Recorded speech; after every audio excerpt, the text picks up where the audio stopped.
So the next question is, Scott, what are your thoughts on working with your family, and do you recommend it? God, no, absolutely not.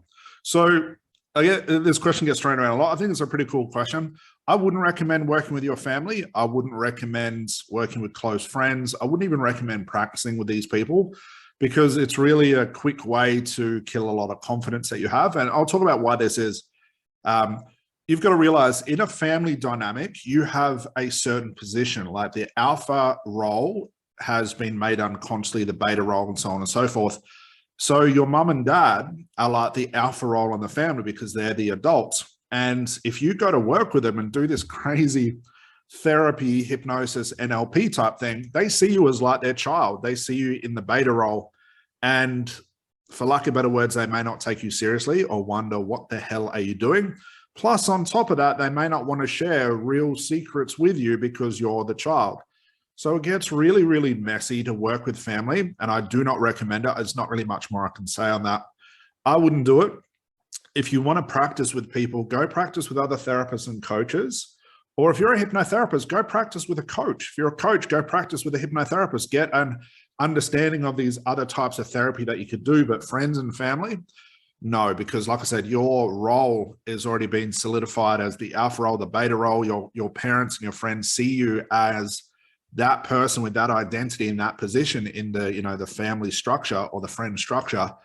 And I doubt your parents or close friends are really going to go along with it.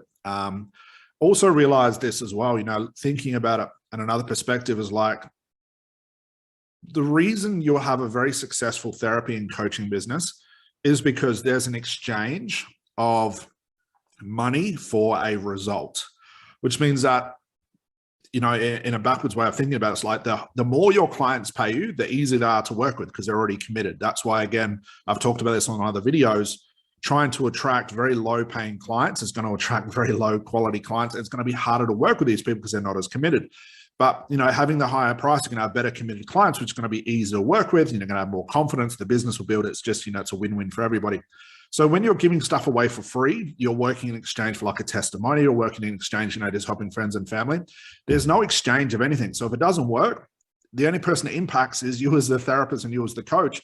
And it impacts you in a confidence way where you start thinking, wow, I don't know if I can do this. This seems really hard. I thought I was getting it, but now what's happening doesn't seem to be working.